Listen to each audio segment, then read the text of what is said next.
말씀을 주목하여 주시고 삶이 너무 곤고하지 않게 하여 주시옵소서. 하나님, 오늘도 하나님 말씀을 전합니다. 에스겔 47장으로 성전에서 흘러나오는 물이라는 제목으로 말씀을 전하는데, 에스겔 선지자를 통해서 이스라엘에게 줬던 그 말씀이 오늘 21세기를 살아가는 우리들에게 동일한 은혜가 있게 하여 주시고, 말씀을 통하여 하나님께서 우리를 향한 그 뜻이 무엇인지를 깨달아 아는 시간 될 수 있도록 축복하여 주시옵소서. 감사하며 생명 되신 예수님의 이름으로 기도합니다.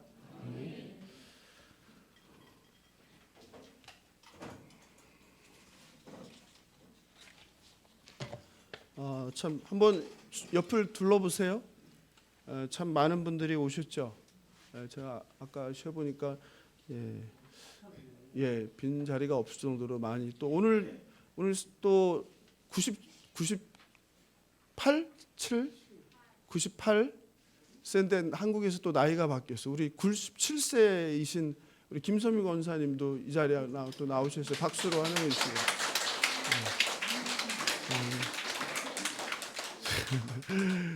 저는 97세까지 살지도 모르겠지만 혹시 산다면 교회 수련회 와서 함께 예배 드릴 수 있을까? 참 우리 권사님은 하루에 그 주님의 기도를 100번 하시는 분인데, 참 감사합니다. 이렇게 귀한 자리를 빛내주셔서. 오늘 에스겔서 5번째 시간입니다. 이 아름다운 섬 옆에 한번 보세요. 바다가 이렇게 물이 아침에는 다 들어왔는데 다 빠져나왔죠. 갯벌이 보이는데 이렇게 바다를 내려다 보는 아름다운 곳에서 함께 하나님께 주일 예배를 드릴 수 있어서 얼마나 감사한지 모르겠습니다. 오늘은 에스겔서 47장으로 성전에서 흘러나오는 물이라는 제목으로 하나님 말씀의 은혜를 나누고자 합니다. 에스겔서는 이사야, 예레미야가 다니엘과 함께 대선지서로 분류됩니다. 에스겔서는 그 포로기 때에 쓰여진 책입니다. 에스겔은 기원전 6세기 제사장입니다. 기원전 6세기는 이스라엘의 가장 어두웠던 암흑기라고 말씀드렸습니다. 신흥 강국이었던 바벨론이 세력을 확장하면서 세 차례 이스라엘을 침입했습니다. 주전 605년, 그리고 597년, 587년입니다. 에스겔은 언제 잡혀가나요? 연도가 언제예요? 우리 유지분 집사님 맨날 연습했는데 새벽마다.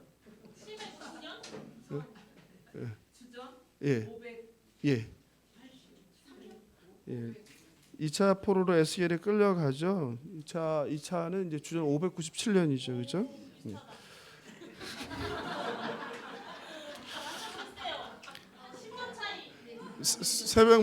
새벽마다 이렇게 연습을 했건만,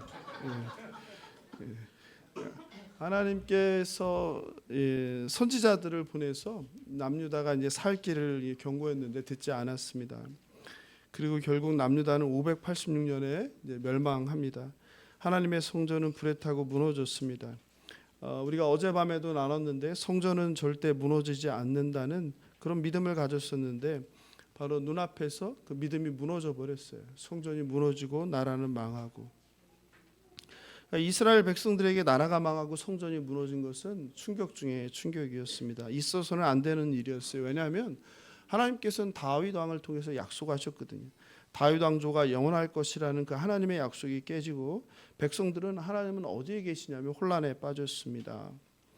하나님의 임재인 성전이 무너졌으니 하나님은 이제 더 이상 존재하지 않는 분이라고 생각하기도 했습니다. 그런데 포로로 끌려간 바벨론의 그 그발 강가에서 선지자 에스겔에게 하나님의 말씀이 임합니다. 하늘이 열리면서 말씀이 임하기 시작합니다. 하나님은 예루살렘에만 있는 분이 아니라, 하나님은 성전에만 있는 분이 아니라 포로로 끌려간 이방 나라, 이방 땅, 바벨론 그 강가에도 임재하시는 하나님이라는 것을 깨닫게 됩니다. 이스라엘의 신앙의 큰 전환기가 되는 사건이었습니다. 어제 살펴본 에스겔 37장의 마른 뼈 환상과 함께 47장의 그 성전에서 흘러 넘치는 물은 가장 많이 설교되는 본문 중에 하나입니다. 에스겔서 47장 성전에서 흘러나오는 그 물이 과연 무엇을 의미하는지 오늘 이 아침에 함께 살펴보기를 원합니다. 성경에서 물은요 생명을 상징합니다. 1절을 다시 한번 같이 읽어보겠습니다. 시작.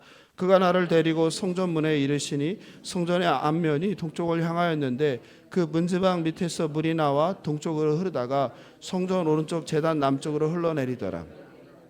성전에서 물이 나오는데 어디서 시작이 됩니까? 그 문지방 밑에서 물이 나와 성전 오른쪽 제단 남쪽으로 흘러내리더라. 이렇게 나와 있죠. 그러니까 2절에서 보면 이 물이 성전을 돌면서 나오는데 어떻게 나온다고 성경은 표현합니까? 2절에서 흘러 스며들며. 스며드는 물이 뭐예요? 스며드는 거. 예. 물이 흐르는 게 보여요? 아니죠. 보이지 않고 적셔지는 거죠. 그러니까 작은 양이죠. 아주 한 방울 한 방울의 이런 물이라는 거죠. 그런데 그 물이 점점 많아져요. 그 흐르던 물이 이제 어떻게 돼요? 스며 나왔는데 발목에 차고 무릎에 차고 허리까지 점점 늘어나요. 그러니까 우리가 너무 좋은 장소를 택했어요. 말씀대로. 지금은 이제 나갔는데 이제 저기 누군가 오늘 말씀을 시범하기 위해서 서 있으면 명우가 갯벌에 서 있으면 이제 물이 우리가 내보낼 걸 그랬나 봐요. 시간을 맞춰서 물이 들어오면서 물이 어디에 발목을 무릎을 또 허리를 그때쯤 되면 구해내야 되겠죠. 더 두면 안 되겠죠. 예, 근데 수영을 잘하니까 점점 이렇게 늘어나는 거예요. 3절에 보니까 물이 발목에 그리고 4절에 보니까 물이 무릎에 그리고 물이 허리에 그리고 마침내 어떻게 됩니까? 잠겨버리고 이제 헤엄해야만 되는 상황이 돼요. 그게 5절이죠. 5절을 다시 읽어볼까요? 시작. 다시 천척을 측량하시니 물이 내가 건너지 못할 강이 된지라. 그 물이 가득하여 헤엄칠 만한 물이요 사람이 능히 건너지 못할 강이더라. 이 성전에서 이제 스며들면서 한 방울로 시작된 물이 이제는 사람이 걸을 수도 없고 헤엄쳐야 하는 잠기는 물이 되어버린 거대한 물이 되어버렸어요.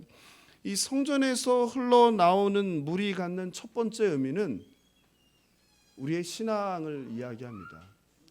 우리의 신앙의 수준, 우리의 신앙의 과정, 우리의 신앙의 변화를 이야기합니다.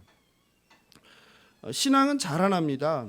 어린아이에서 유아기를 거쳐서 청소년 그리고 장년으로 성숙해 갑니다.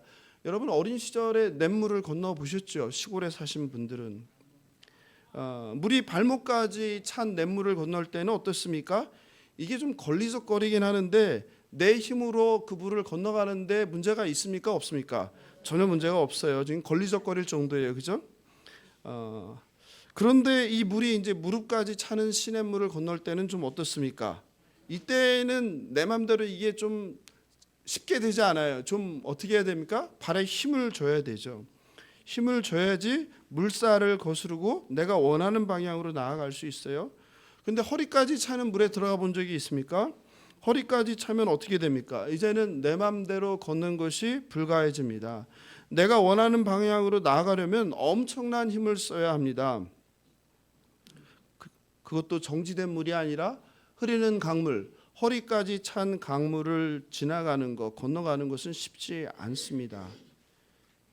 그래서 만약에 허리까지 찼는데 그 물을 건너기 위해서 한 발을 띄면 어떻게 됩니까? 그 순간 물살에 몸이 기뚱거리게 됩니다.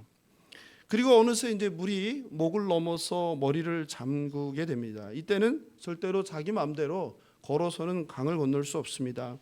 이제는 힘을 빼고 흐르는 물에 몸을 맡겨야 합니다. 그렇지 않고 물살을 거슬러서 물살과 반대 방향으로 내가 나아가기 위해서는 어떻게 합니까? 온몸에 힘이 빠지고 결국은 익사하게 될 것입니다.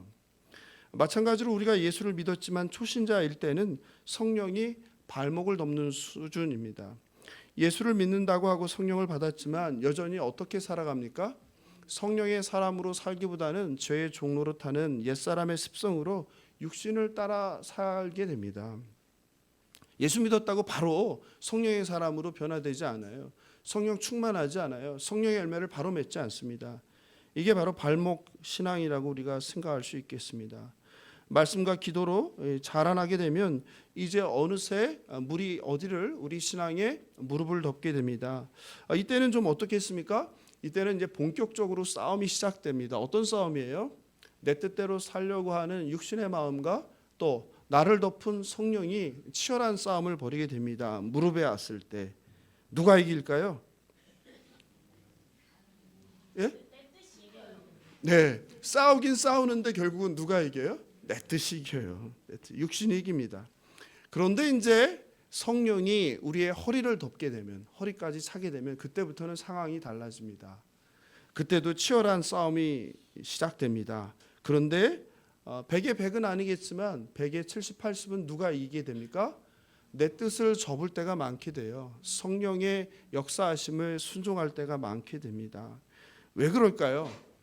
왜냐하면 내 뜻대로 가기 위해서 발을 들었는데 어떻게 됩니까? 그 물살에 휩쓸려 가는 거예요. 예전엔 몰랐는데 이제 깨닫게 되는 거예요. 아, 이러면 안 되겠구나. 아, 이 하나님이 원하는 길이 아니구나 하고서 어떻게 됩니까? 멈추게 되죠. 그래서 그전에는 발목까지 찼을 때는 번번이 치열하게 싸우다가 누구에 따라서 내 육신을 따라서 의사결정을 했는데 이제 허리쯤에 신앙이 되게 되면은 치열한 싸움을 하고 그리고 이제 누가 내가 이기는 것이 아니라 나를 사로잡은 성령이 이기는 빈도수가 이제 늘어나게 됩니다. 그러다 이제 성령의 물이 목을 덮고 우리를 감싸게 됩니다. 이제는 어떻게 됩니까? 이제는 내가 할 수 있는 것이 없습니다. 은혜의 강, 생명의 강에 몸을 맡겨야 됩니다. 그렇습니다. 생명수가 우리를 감싸게 되면 더 이상 내 마음대로 사는 옛사람은 이제 힘을 잃게 됩니다. 은혜가 넘쳐서 은혜의 힘으로 은혜에 이끌려 살게 됩니다. 오늘 은혜라는 특성을 불러주셨는데요. 바로 그거죠. 은혜에 사로잡히면 은혜에 이끌려 삶을 살게 됩니다. 온통 하나님의 은혜가 나의 삶을 장악해버리면 이제 옛사람은 아무런 의사결정권을 갖지 못하게 돼요. 생명수인 성령이 흐르는 대로 내 삶을 맡기게 되고 그 흘러가는 대로 살게 됩니다. 물을 거슬러서 무리하지 않게 되는 거예요. 사랑하는 성도 여러분, 여러분은 지금 어느 정도의 신앙을 가지고 계십니까? 발목입니까? 무릎입니까? 허리입니까? 아니면 목까지 찼는데도 물살을 거스르고 내 생각대로 내 맘대로 살려고 발버둥 치고 있습니까? 아니면 이미 잠겨버렸는데도 여전히 성령께 맡기지 않고 그 속에서 발버둥 치면서 나는 헤엄 잘해, 나는 수영 잘 쳐 하면서 거부하고 있는 것은 아닌지 돌아보면 좋겠습니다. 바라옵기는 생명수에 몸을 맡기시기 바랍니다. 여러분의 삶의 주도권을 여러분이 잡으려고 하지 말고 우리 안에 내주하시는 성령 하나님께 우리의 삶을 맡기시기 바랍니다. 생명수가 여러분의 머리끝부터 발끝까지 덮어서 저와 여러분의 삶을 생명의 강으로 인도해 주실 줄 주님의 이름으로 축원합니다. 스며드는 물이 이제 점점 늘어나서요. 성 밖으로 주변에 넘쳐나게 됩니다. 그리고 변화가 시작되는데 그게 8절이에요. 8절을 같이 한번 읽어볼까요? 시작. 그가 내게 이르시되 이 물이 동쪽으로 향하여 흘러 아라바로 내려가서 바다에 이르리니 이 흘러내리는 물로 그 바다의 물이 되살아나리라. 흐르는 물이 이제 성전 밖으로 나가는 거예요. 그래서 이제 어느새 강이 되는 거예요. 메마른 광야로 흘러가는 거예요. 그래서 이 아라바 광야가 비옥한 토지가 돼요. 그러니까 죽은 땅이 살아나게 되고 나무가 자라게 되고 짠물이 단물로 바뀌는 거예요. 학자들은 여기에서 바다를 사해라고 해요. 혹시 사해 가보신 분 계세요? 네. 오늘 아침에 엄마가 이렇게 아는 게 없냐고 했다는데 아는 게 많으시네요. 네. 네. 한번 가끔 TV에 나오잖아요. 해외 토픽 같은 데 보면 어떤 거 있어요? 사람이 물에 둥둥 떠서 책을 보고 있죠. 그게 이제 사해라는 것이죠. 한번 창 너머 바다를 보십시오. 이 바다인데요.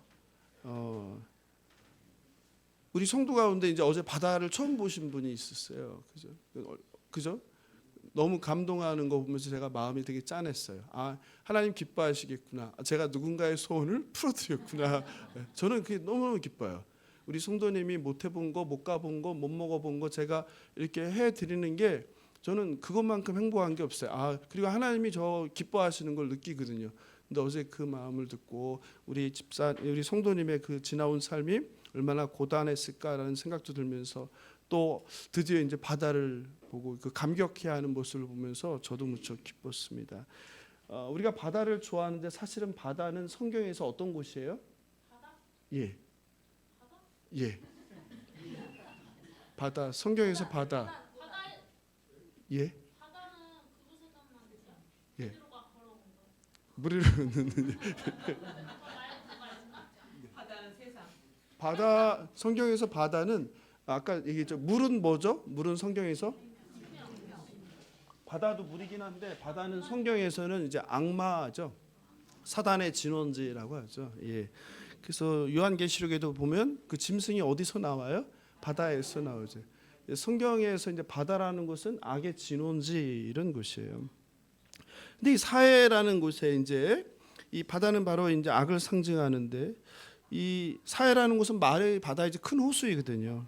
사해는 그 지상에서도 가장 낮은 곳에 있다고 해요. 저도 못 가봤는데 해수면 아래 400m니까 염분이 가장 높은 물이라고 해요. 보통 바다보다 염분이 6배가 높다고 해요. 그러니 어떻게 해요? 가만히 있어도 둥둥 뜨는 거죠. 움직이지 않아도 되는 거죠. 가만히 있으면 저절로 뜨는 거예요. 그래서 떠서 책을 볼 수 있는 거죠. 신문을 읽을 수 있는 거죠. 그죠? 그래서 물고기가 살 수 있어요? 없어요? 살 수 없는 거예요. 그러니까 생명이 없다는 거예요. 생명체가 살지 못하는. 그래서 이 사해는 뭘 상징하는 거예요? 이 바다는 죽음을 상징하는 거예요. 죽음. 그런데 성전에서 흘러나온 물이 그 사해 바다로 들어가니까 그 물도 어떻게 변해요? 단물이 되는 거예요. 살아나는 거예요. 거기에 생명이 넘치게 되는 거예요. 그게 9절이에요. 9절 같이 읽어볼까요? 시작. 이 강물이 이르는 곳마다 번성하는 모든 생물이 살고 또 고기가 심히 많으리니 이 물이 흘러 들어감으로 바닷물이 되살아나겠고 이 강이 이르는 각처의 모든 것이 살다. 여러분 선택적으로 살고 죽는 게 아니에요. 이 강물이 닿기만 하면 어떻게 돼요? 다 살아나는 거예요. 모든 것이 살 것이며 아멘. 성전에서 흘러나오는 물이 닿기만 하면 지나가기만 하면 생물이 살아나는 거예요. 나무가 살고 꽃이 살고 물고기가 살아나고 모든 죽었던 것이 살아나는 거예요. 그리고 악의 본거지인 이 바다도 어떻게 되는 거예요? 살아나는 거예요. 너무 놀랍지 않습니까? 이게 바로 성전에서 흘러나오는 물이 의미하는 것입니다. 성전에서 흘러나오는 물이 의미하는 두 번째는 치유와 회복입니다. 이처럼 성전에서 흘러나오는 물은 생수의 강입니다. 땅과 바다와 식물과 물고기와 사람을 살립니다. 성경에서 에스겔 47장처럼 생수의 강을 이야기하는 성경이 또 있죠. 네, 바로 그 본문이죠. 요한복음 4장부터 한번 같이 보겠습니다. 7장도 있지만 4장. 요한복음 4장을 한번 보시면 여러분 많이 들었던 부분일 거예요. 여러분 신약성경은 잘 아시니까 예수께서 사마리아를 통과하시면 돼요, 안 돼요? 사마리아는 저주받은 땅, 더러운 땅이니까 거룩하신 예수님이 지나가면 안 되는데 그래서 거기서 논쟁이 있었죠. 거기를 가는 거에 대해서. 근데 예수께서는 사마리아 땅을 통과하세요. 그러다가 수가라는 동네 우물가에서 누구를 만납니까? 사마리아 여인을 만나죠. 근데 이 사마리아 여인은 남편이 몇 명이에요? 5명이 있었고 지금 또 다른 남자가 있어요. 여러분 생각해 보세요. 지금 오늘날도 한 여자가 5명의 남자와 결혼했다 이혼하고 또 6번째 사람과 살고 있다면 참 그것도 쉽지 않을 텐데 그 고대 사회에서 남편이 5이 있었던 여인의 삶은 우리가 물어보지 않아도 어떠한 삶이었을지 충분히 짐작할 수 있습니다. 얼마나 고단한 삶이었겠습니까? 얼마나 손가락질을 당하는 삶이었겠습니까? 이 남자가 내 남자인가 보고서 결혼해서 살았는데 살아보니 아니에요. 그래서 또 다른 남자를 만났어요. 근데 이 남자도 아니에요. 그렇게 바꾸기를 5명이에요. 그것도 모자라 지금 또 다른 남자를 찾아서 살고 있어요. 그런데 주님은 지금의 남자도 뭐라가 아니라고요? 남편이 아니라고 말씀하세요. 여섯 번째 남자도 여자의 빈자리를 채울 수 없었어요. 그리고 주님은 여인에게 목마르지 않는 물이 있다고 말씀하시는데 그게 바로 요한복음 4장 14절입니다. 요한복음 4장 14절 함께 읽어보겠습니다. 내가 주는 물을 마시는 자는 영원히 목마르지 아니하리니 내가 주는 물은 그 속에서 영생하도록 솟아나는 샘물이 되리라. 엔케렘이 포도원의 샘이라고 했잖아요. 그 요한복음 바로 지금 뭐가 나옵니까? 영생하도록 솟아나는 샘물. 누가 주는 물이에요?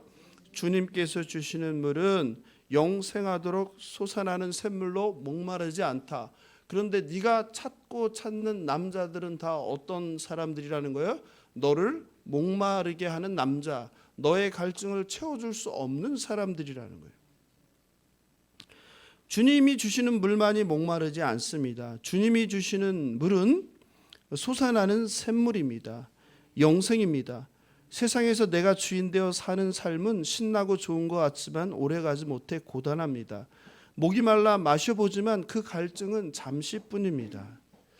여자처럼 우리도 인생을 살면서 우리 마음의 빈자리를 채우기 위해 이른 아침부터 밤늦도록 땀을 흘립니다. 프랑스의 수학자 파스칼은 그래서 이렇게 얘기했어요. 모든 인간의 마음속에는 뭐가 있다고요? 예. 어떻게 이렇게 다 하는데요? 예. 한 번은 좀 틀려줘야지. 한 번에 맞추면 어떡해. 뭐지? 모든 인간의 마음속에는 잘 들으세요. 하나님이 만드신 하나의 공간이 있다. 하나의 뭐가 있다고요? 공간. 우리 예은자매가 말한 뭐 구멍이나 같은 거겠죠. 하나님께서 우리 모든 인간의 마음에 뭘 만들었다는 거예요? 공간을, 구멍을. 그건 어떤 공간이에요? 텅 빈 공간이라는 거예요. 그래서 인간은 늘 뭘 느끼는 거예요?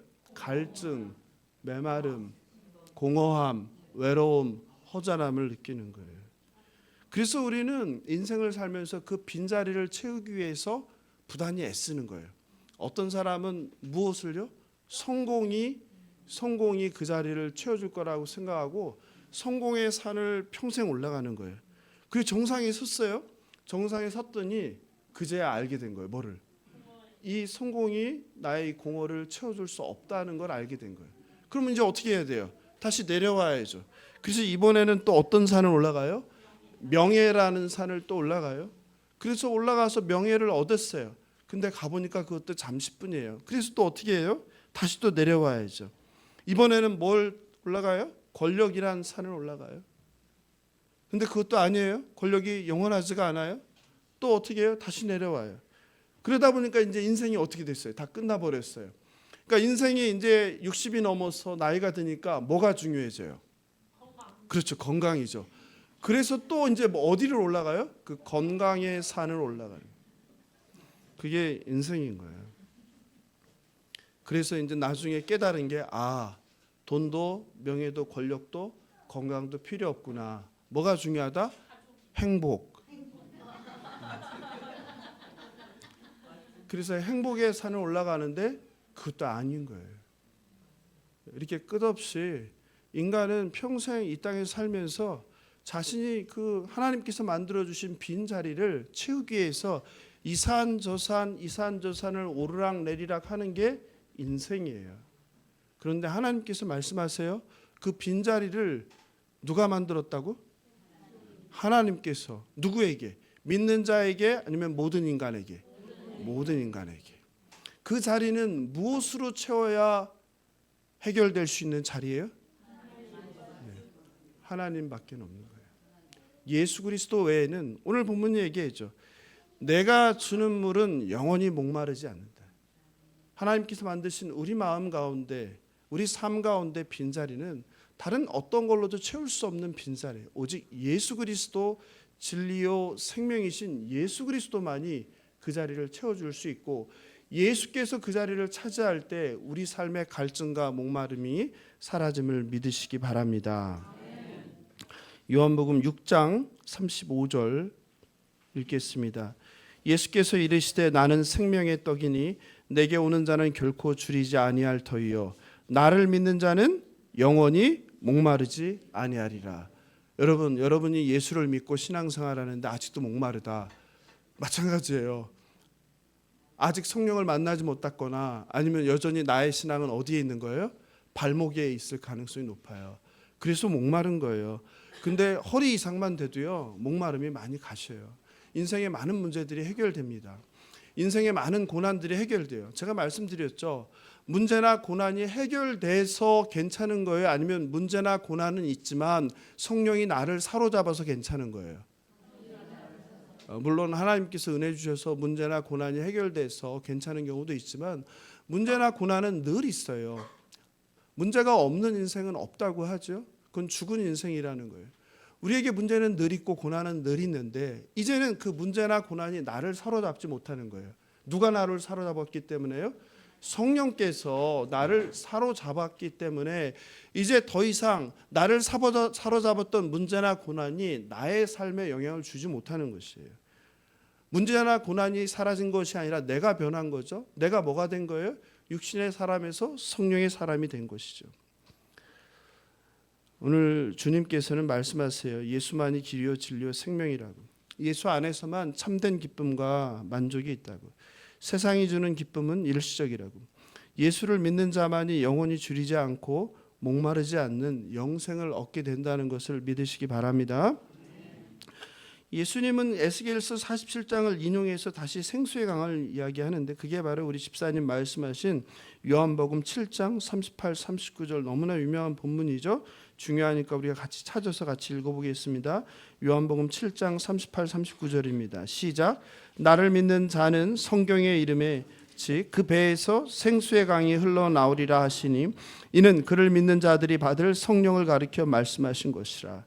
예수를 믿는 사람의 배에서 뭐가 나온다고요? 여러분 이게 놀라운 거예요.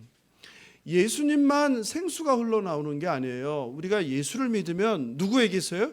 저와 여러분의 배에도 생수의 강이 흘러나온다는 거예요. 근데 그 생수는 뭐라는 거예요? 성령이라는 거예요. 성령.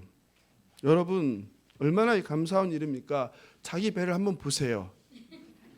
생수가 흘러나오세요? 안 나와요? 옆 사람도 봐주세요. 옆 사람에게서 생수가 나오십니까?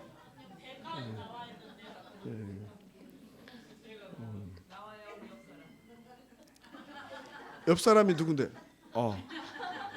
할렐루야. 느껴지시죠? 그럼요. 생수가 있는 사람은요 느껴져요. 왜냐면 만나면 행복해요. 그리고 만나면 내가 위로를 받아요. 그리고 만나면 즐거워요. 근데 어떤 사람은 만나면 반대인 경우가 있죠. 힘들죠. 그래 내 에너지가 고갈되는 거죠. 그죠? 나를 잡아먹는 사람이 있고 나를 살리는 사람이 있어요. 우리 집사님께서 말씀하셨잖아요. 옆에 계신 집사님에게서 생명이 느껴진다고. 좀 느껴져요. 왜냐하면 우리가 성령을 받았기 때문에. 근데 나는 사람들이 날 만나면 힘들어한다. 그럼 고민해 보셔야 되겠죠. 내 배에도 생명이 있는가? 나에게 생명이 있는가?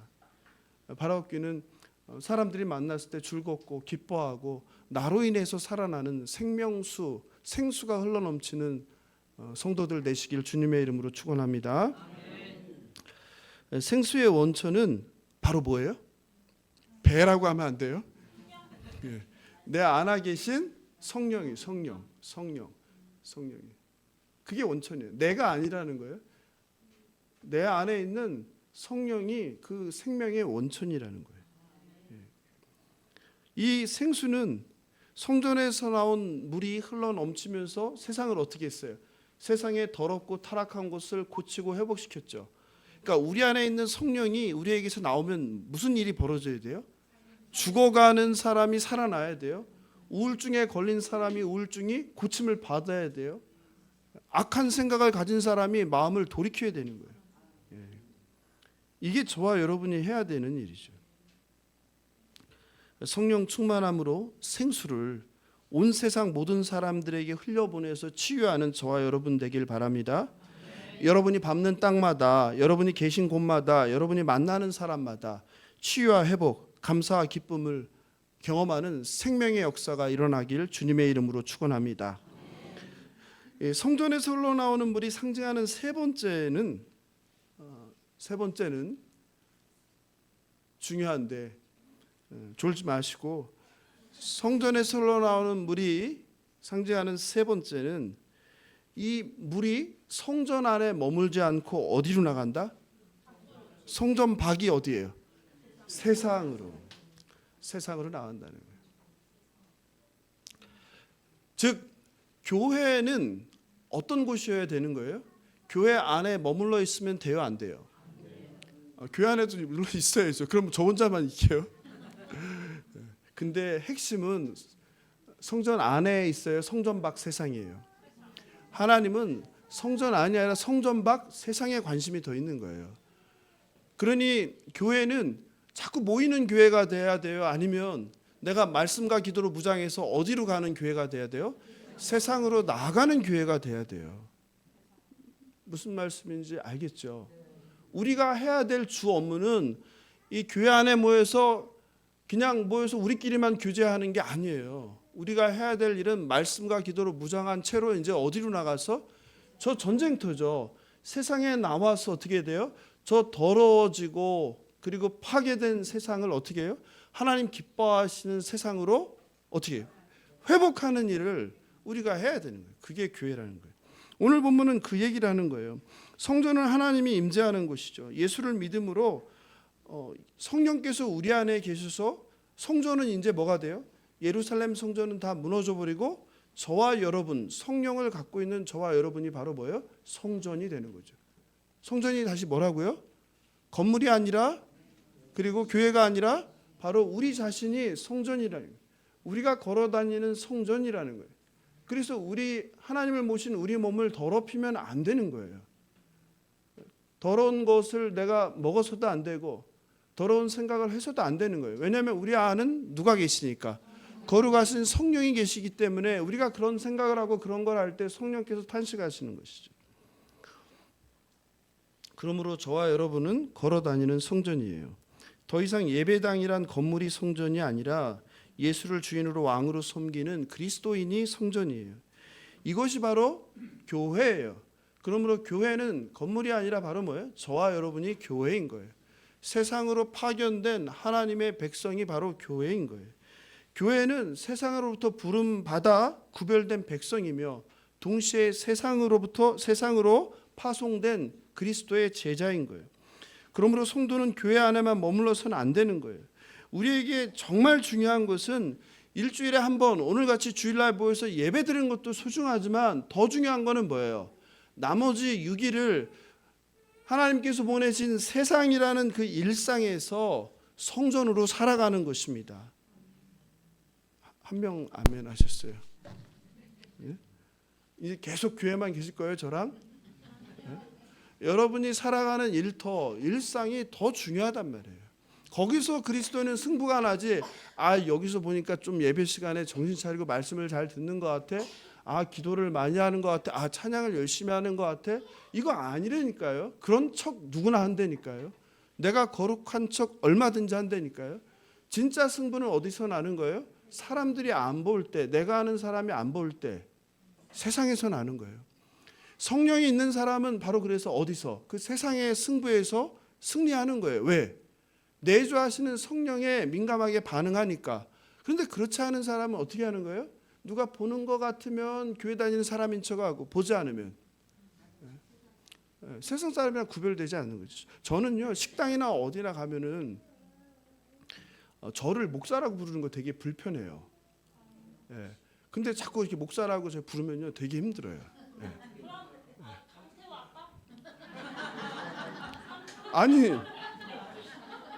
아니 뭐 두세 사람이 있는데 거기서 뭐 목사님 할 이유 없잖아요.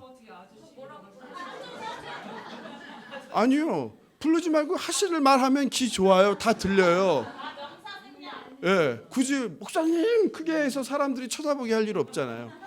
왜냐하면 교회가 안 그래도 세상에서 조롱거리 받는 시대인데, 목사도 조롱을 받는 시대인데, 그럼 사람들이 쳐다봐요. 그러면 얼마나 제가 힘든지 몰라요. 근데 성도님들은 계속 식당 가면 목사님 부르는데 아니 목사님 부르는 건 좋아요. 그러면 거기에 걸맞는 거룩한 말을 하셔야죠. 거룩한 행동을 하셔야죠. 근데 식당이나 어디 가서는 거룩한 말도 안 하고 거룩한 행동을 안 하는데 목사라고 부르면 제가 뭐가 되겠어요? 아니 꼭 그런 얘기가 아니라 지금 세상이 그러니까 아니 두 모녀가 아주 그냥 뭐 오늘 제가 말 못하게 막을게요. 여러분 정말이에요. 정말. 예. 그러니까 만약에 밖에 나가서 저를 목사라고 부르려면요, 여러분의 말이나 행동이나 조심하시면 좋을 것 같아요. 그래서 저 사람들은 교회에서 왔구나. 근데 밥을 먹는데 정말 밥을 먹는데도 정말 배려하면서 먹는구나. 그리고 거기서 일하는 분한테도 뭐 팁을 주는구나. 택시를 탔는데 잔돈도 그냥 주는구나. 이 사람들은 뭐 특이하네. 근데 그렇지 않고 가서 뭐 반찬이 뭐 맛이 없네, 뭐 짜네, 싱겁네, 뭐 이거 더 달라 줬는데 또 더 달라, 막 달라 이렇게 하는데 그분들은 뭐만 기억해요? 목사님만 기억해요. 제가 되게 무안할 때가 참 많았어요. 그래서 그냥 그렇게 막 대충 하려면 절대 저를 목사님이라고 부르지 마세요. 그냥 잡아당기든지. 그리고 권사님이란 말도 하지 마세요. 그럴 거면 집사님이라고도 부르지 마세요. 정말 꼭 기억하세요. 여러분, 우리의 승부는 여기서 안 난다니까요. 우리가 예배 드리는 거 누가 와서 지금 보는 거 아니잖아요. 이 사람들이 이렇게 예배하는 거 아니잖아요. 그분들은 뭘 봐요? 일상이라는 나머지 6일 동안 세상에서 여러분이 어떻게 사는지를 보는 거예요. 근데 권사라네, 집사라네, 장로라네, 목사라네. 근데 입에서 나오는 건 거짓말이야. 입에서 나오는 건 막 욕이야. 그리고 막 사람을 무시해, 함부로 해. 여러분 어떻게 하나님의 영광을 받을 수 있겠어요? 정말 뭐 여유가 없는 분은 할 수 없지만 여유가 있는 분은 식당에서 식사하시고 나면 1,000원 팁이라도 남겨놓고 오세요. 그리고 거기다 써놓으세요. 예수사랑교회 김권사 이렇게. 여러분 감동해요. 여러분 감동합니다.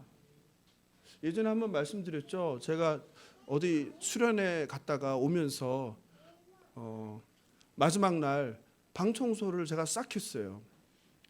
방 청소를. 예, 수련회 갔다가 방 청소를 싹 했어요. 그리고 제가 주머니에 있는 잔돈 뭐 얼마 안 되지만 거기다 다 냈어요. 놓고 편지 썼어요. 감사하다고.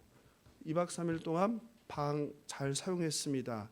남은 음식과 이거 얼마 안 되는데 좀 일하시는데 힘이 나시면 좋겠습니다. 이렇게 썼어요.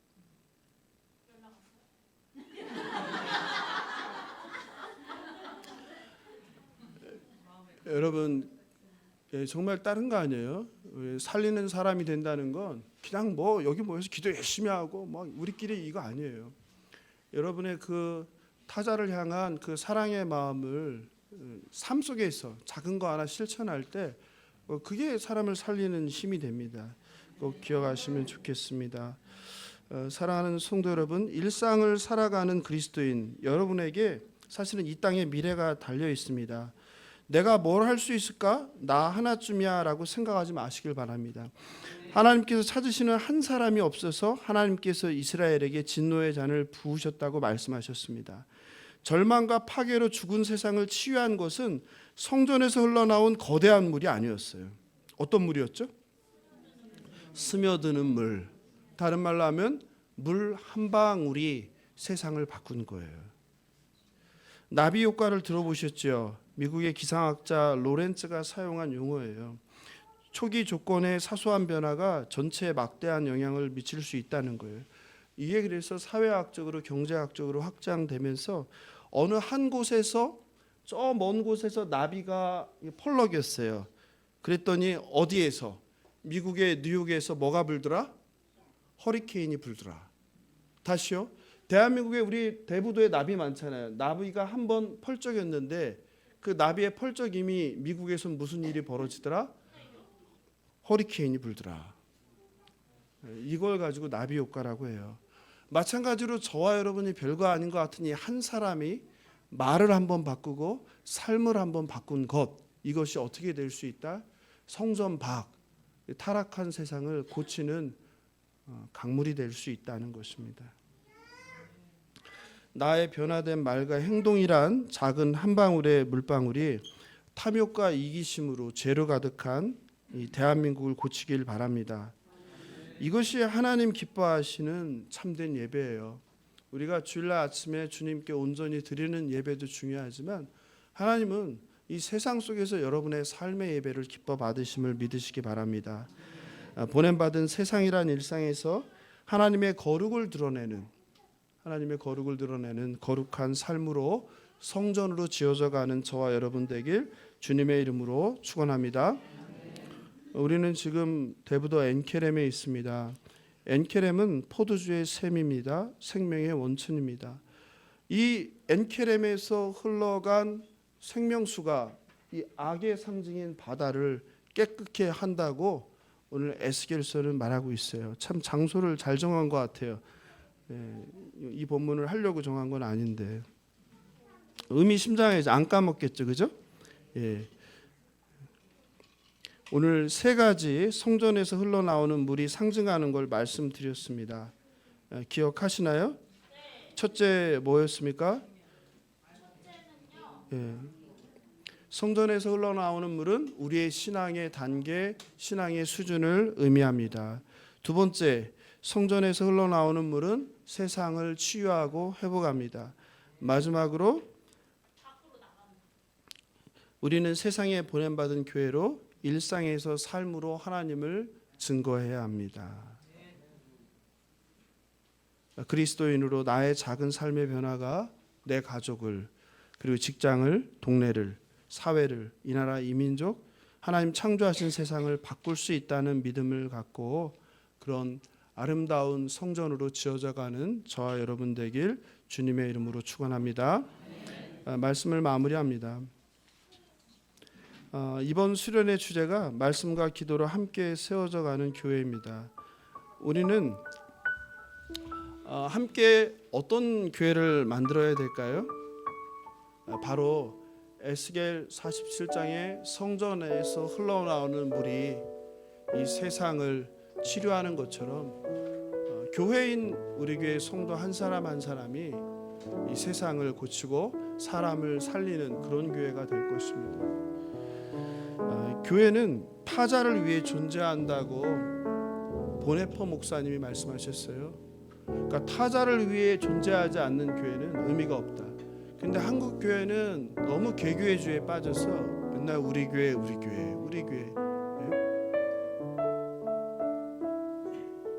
교회는 타자를 위해 존재하는 거예요.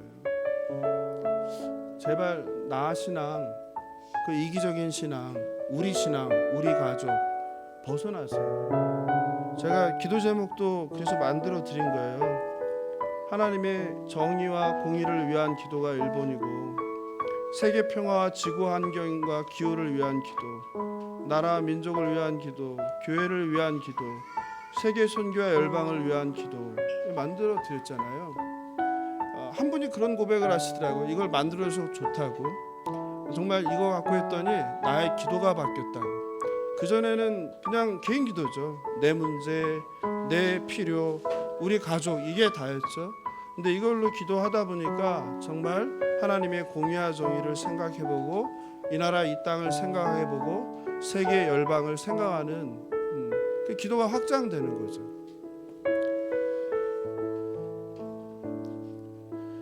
하나님께서 저와 여러분을 부르심은 나 하나 잘 먹고 잘 살라고 부르신 게 아니에요.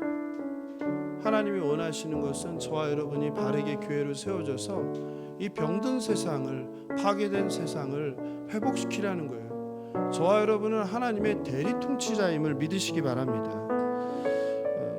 우리 교회가 크기를 자랑하는 교회가 되면 안 되겠죠. 우리 교회가 성도를 늘리는 교회가 되면 안 되겠죠. 저의 바람은 그예요. 참 그래서 감사해요. 저라고 왜 욕망이 없겠어요? 저라고 왜 우리 교회가 크게 만들고 싶지 않겠어요? 근데 하나님께서는 저에게 그런 마음을 제거해 주셨어요. 이게 너무 감사해요. 교회란 무엇인가? 9년의 교회갱신 현장에서 늘 생각한 거든. 교회란 무엇인가? 그래도 여전히 욕망이 있잖아요. 제가 과거에 사업을 크게 했던 사람인데 교회를 얼마든지 크게 하고 싶은 마음이 왜 없겠어요? 근데 알게 된 거죠. 이게 교회가 아니구나. 교회는 크기를 자랑할 이유가 없고 성도 수를 자랑할 이유가 없고 오직 교회가 자랑할 것은 생명을 살리는 교회인가, 거기에 있는 각 성도들이 변화하는가, 말씀으로 세워지는가. 그렇지 않고 그냥 수가 늘어나고 교회가 커지면 아무 의미가 없죠. 어제 우리 말씀 나눴는데 마른 뼈 환상했잖아요. 마른 뼈와 같이 죽은 생명을 살리는, 오늘 47장에 성전에서 흘러넘치는 물이 세상을 변화시키고 고치는 그런 물, 그런 교회 되길 바랍니다. 오랫동안 교회 갱신 현장에 있다 보니까 저는 되게 감사한 게 저를 이렇게 제가 다른 마음을 먹지 않도록 막아주는 분들이 너무 많아요. 그래서 정말 감사해요. 가까이 있는 저의 아내부터 친한 목사 교수들로부터 저조차 헛된 생각 갖지 않도록 성장주의에 빠져서 교회를 어떻게든 성장시키기 위해서 그 길로 가는 그런 목사 안 되게 한 게 너무 감사해요. 그리고 제가 깨달았어요. 정말 하나님 기뻐하는 것은 이 교회를 크게 만드는 것이 아니라 나에게 맡겨진 양들이 정말 거듭나게 하는 거구나. 여기에 있는 한 사람만 제대로 예수의 제자로 바뀌면 세상에 쏟아질 수 있는 하나님의 심판을 막을 수 있구나. 그 일을 위해서 내가 힘을 쏟아야 되겠구나 라는 마음을 주셨어요. 저라고 왜 아름다운 교회를 짓고 싶지 않겠어요? 이렇게 얼마나 아름다워요. 그냥 있기만 해도 은혜 아니에요? 근데 이게 교회의 본질이 아니라는 거죠. 이 아름다운 경치가 중요한 게 아니라 여러분들이 아름다운 사람이 되어야 된다는 거예요. 여러분들이 거룩한 사람이 되어야 한다는 거예요. 그게 교회예요. 오늘 끝나고 여기 우리나라에서 제일 아름다운 교회 중에 하나인 방주교회를 가실 분이 계실지 모르겠어요. 유명한 건축가가 디자인한, 세계적으로 유명한 건축가가 디자인해서 너무 아름다운 교회예요. 언덕 위에 있어요. 가면 바다가 내려다 보여요. 예배당에 앉으면 창문이 다 열려요. 사방이 열려요. 바다를 내려, 이 강대상 뒤로 바다가 펼쳐져 있어요.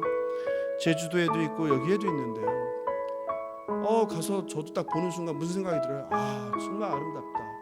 거룩함이 그냥 느껴져요. 하나님의 임재가 느껴져요. 그런데 우리 집사님이 거기다 딱 댓글을 달아주셨어요. 이 교회를 지은 사람이 어떤 사람인지 아느냐? 제가 알죠. 교회는 아름다운데, 건물은 거룩한데, 그거를 지은 사람 그 삶은 엉망진창인 삶이라는 거죠. 그 가족의 삶은. 그때 저는 하나님의 음성으로 들었어요. 내 안에 있는 이 작지만 아름다운 교회를 갖고 싶은 욕망조차 제거해 주시는구나. 저는 하나님 말씀하시면 얘기는 금방금방 듣거든요. 교회 본질은 그게 아니구나. 여러분, 교회는 건물이 아닙니다. 교회는 성도예요. 저와 여러분 각 사람이에요. 거기에 우리의 삶을 드리길 원합니다. 예수 믿고 구원받고 천국 간다는 것은 끝나는 인생이 아니라 예수를 믿음으로 영생을 받았으니 주님 부르시는 그날까지 하나님의 거룩한 백성으로 지어져가는 아름다운 교회, 저와 여러분 되시길 주님의 이름으로 축원합니다. 마지막으로 요한복음 4장 14절 읽어드리겠습니다. 내가 주는 물을 마시는 자는 영원히 목마르지 아니하리니 내가 주는 물은 그 속에서 영생하도록 솟아나는 샘물이 되리라. 세상이 주는 짜릿한 물, 쾌락의 물, 흥분되는 물이 아니라 영원히 목마르지 않는 예수님이 주시는 그 생수를 마시는 저와 여러분 되길 바랍니다. 그 생수로 세상을 살리고 사람을 살리는 예수사랑교회 성도님들 되시길 주님의 이름으로 축원합니다. 함께 교회여 일어나라 말씀 생각하면서 기도하고 있습니다.